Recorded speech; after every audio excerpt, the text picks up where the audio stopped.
Live text access, training for real-time intralingual subtitlers. Unit 5, Respeaking. Element 4, Editing Skills. This video lecture explains the peri-editing strategies to be applied while respeaking an event and has been created by SSML and Velotype. On completion of this training sequence, you will be able to discipline yourself to practice and improve skills like editing while subtitling an event before and after subtitles appear on screen. In particular, you are going to learn about how professionals do it in different settings like a congress, the workplace or an educational setting, television, and the parliament. Then we will see what happens in case of self-correction and how to work with a live editor. Finally, I will also provide you with some tips and tricks. This is the agenda. We will first look at editing before the subtitles are on air in different settings. Then we will see what to do to correct subtitles once they are on air. And finally, I will provide you with some tips and tricks. Section 1. Peri-editing in different settings. Depending on the situation or setting of where you provide the real-time subtitling, the way you edit a text you are speaking may vary a lot. When you are subtitling a conference speech, you usually have one speaker in the front and a PowerPoint showing on a big screen.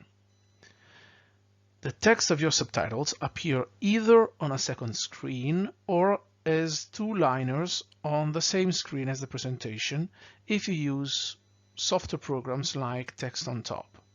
Alternatively, users can have the subtitles directly on their tablets or mobiles. As a subtitler, I always prefer to sit as closely as possible to the speakers, so in the front of the room.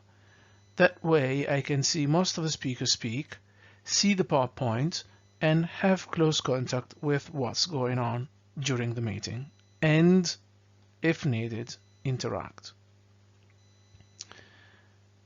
Even though PowerPoints can be sent beforehand, you usually don't have the opportunity to go through a printed version of it or show it on a second laptop. Therefore, it is easier to watch it as it is being shown by the presenter. And then you can often also see the correct spelling of the words. When subtitling for a bigger audience, it is more important that words and names are spelled correctly and that sentences are complete, especially when using the Google Translate option of Text on Top, which is also something that we are going to deal with in a separate video lecture. Because if incomplete sentences are being translated automatically, then the mistakes will be even bigger. When working in the workplace or in an educational setting, the support of communication is most important. Most of the time the service is being provided for one hearing impaired person, and very often that person already knows a lot of the subject, more than you probably, be it the workplace or an educational setting. Therefore, the exact correct spelling is not always so important. For example, a term that is spelled incorrectly is not a big mistake, as long as the reader knows what it means. Same is for the names, because he or she usually knows who is meant or can be looked up later in the materials. In contrast to a congress or subtitling for the television, in these more informal settings, it is usually possible to ask the speaker to repeat something that was said. For example, if it was not understood by the subtitler and he or she thinks it is relevant in the communication. Because of the social aspect of participating for all people, in these cases it is also very relevant to try to produce text when jokes or casual comments are made, things that you normally would omit. People feel left out if everyone is laughing, for example, because of a joke, and they were not able to hear or follow it. The difficulty in television subtitling is that the text is related to what is shown on television. By definition, the live subtitles are always lagging behind, but the aim is to keep this lag as short as possible. Especially when speakers are quick and the subjects are changing quickly, it is a challenge to try to catch the core of the message. In those cases, you should comprehend the text and write the subtitles as compact as possible, but still getting the meaning across. It is also important that subtitles don't cover visual information on the screen. So, for example, when the name of a speaker appears, or when there is translated subtitling. Usually, in those cases, the software enables you to move the subtitle upwards or quickly delete it from the screen. When subtitling for the Parliament, you may face the same challenges colleagues in other contexts face. This is the case for specific words that you don't understand or sentences that are too quick to fully report. However, because MPs are always in a hurry and the form of the language plays a very important role, subtitles are required to be as verbatim as possible. This means you can't adopt all the solutions that have been just mentioned. For example, you are allowed to omit some words to reduce your workload or the subtitles delay, but you are generally not allowed to reformulate what an MP says, and of course you cannot correct their bad grammar or complete their sentences. Another thing that would not be understood is to use captions to say that something was inaudible. Because you are normally part of a team and that the quality of the input is always very good, that would be difficult to explain.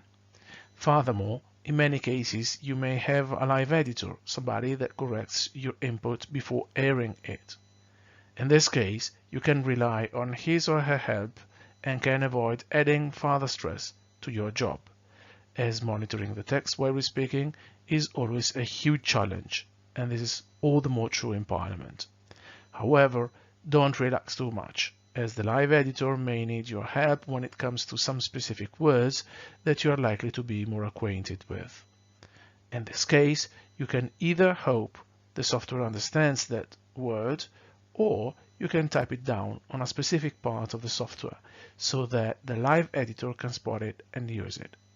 Finally, because the subtitles can lag behind a lot depending on the speaker, one solution is to always insert the name of the speaker or his or her initials before writing down what they say, so that you are sure the audience understands who's speaking. This will avoid that subtitles appear under the picture of the wrong politician. Section 2. Tips and Tricks.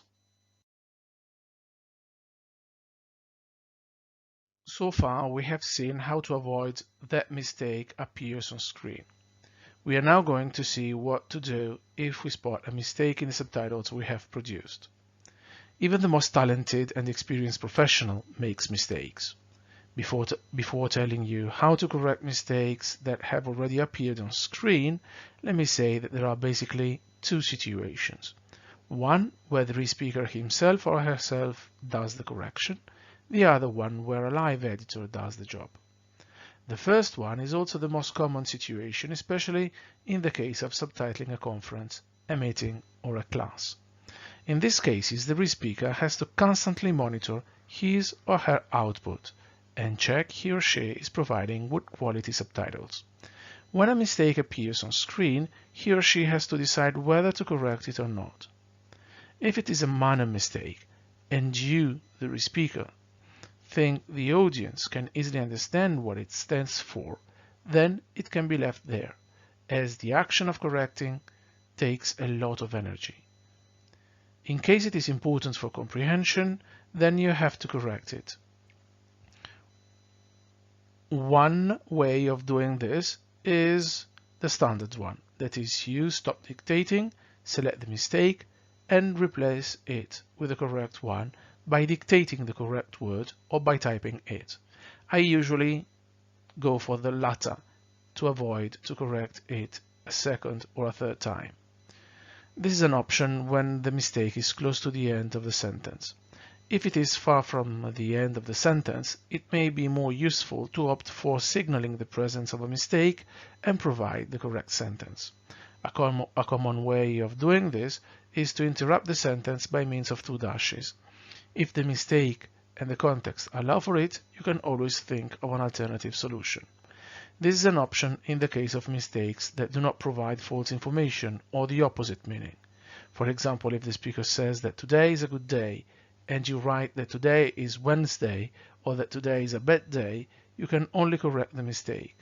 But if you say that today is a sunny day, you can always add metaphorically speaking, or into brackets, or because it is a good day.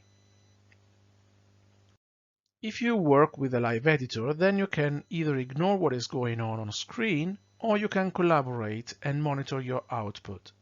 If you realize you are making many mistakes, maybe you need to better enunciate your output so as to facilitate your colleague's job. Also, you can help the live editor suggesting what the correct word should be out of the mic. Or you can even do it yourself if you think the correct word is more your cup of tea than that of the editor. Typing names correctly will always remain a challenge. If possible, try to get the names before the meeting and write them on paper or include them in your short form list or dictionary. If you didn't get them beforehand, see if you can find them in the texts or on the PowerPoint. If you didn't catch the name the first time, you can rephrase the text in such a way that you might hear it well the next time and write it correctly then. But this could be tricky if the name is not mentioned again and still is relevant in the text. In the end, you can also just indicate you didn't hear it. For example, you can write inaudible. Alternatively, you can try to write the name only or try to also write the surname.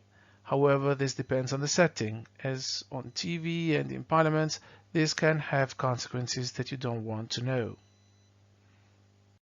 Depending on the working situation, the speed of the speaker, and the difficulty of the topic, you will need to rephrase sentences. At that moment, don't concentrate as much on the exact words and order of words, but much more on the meaning and content of what was said. It could even be smart to wait just a bit longer until a complete sentence is pronounced, before starting to produce the subtitle. Try to focus on the names, the numbers or dates and main nouns and verbs of a sentence.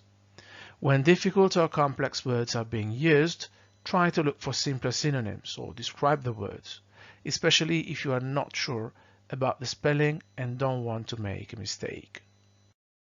When you don't understand a word, name or part of a sentence, you can try to work around it. You can wait a bit longer until something is repeated again and then write it correctly. Or you can write down what you have understood, the general meaning of the sentence. In some settings, you are able to ask the speaker to repeat it, such as in workplace or education. When you don't understand something and still think it is relevant in the message, you should indicate it or describe why it is not understandable. For example, write inaudible or too much noise. On TV or in Parliament, you cannot talk to speakers and you cannot use similar captions. Finally, if you omit a sentence or some words in a sentence, always make sure that the result is coherent and cohesive. For example, you can cut some elements of a list, or an adjective, or an adverb, or a complement in a sentence, or even an incidental clause. In this case, you normally don't have much to worry about. But if you omit a whole sentence, then you have to make sure that the following sentence is related to the previous one. Summary. In this video lecture, we have seen how to peri-edit while subtitling, either before the subtitles appear on screen or after that. In particular, we have first seen what happens in each working context to avoid that a mistake appears in the subtitles. And then we have seen how to correct mistakes that appear on screen and you manage to spot them before they disappear from screen. We have seen what to do when you have to do this alone and what to do if you have a live editor assisting you. Finally, we have provided some tips and tricks in specific cases. Exercises. The exercises for this video lecture are in the trainer's guide for this unit, Unit 5, and in the PowerPoint presentation. All materials are also available on our website at www.ltaproject.eu.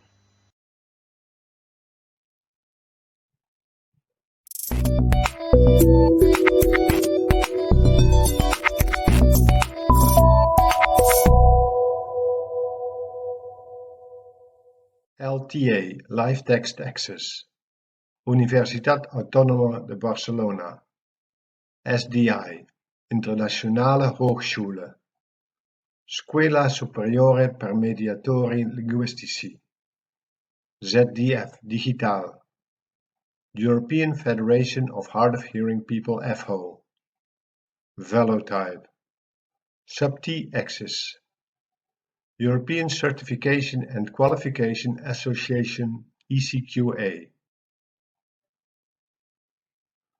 Co-funded by the Erasmus Plus program of the European Union. Erasmus Plus project 2018-1-DE01-KA203-004218. The information and views set on this presentation are those of the authors and do not necessarily reflect the official opinion of the European Union. Neither the European Union institutions and bodies, nor any person acting on their behalf, may be held responsible for the use which may be made of the information contained here.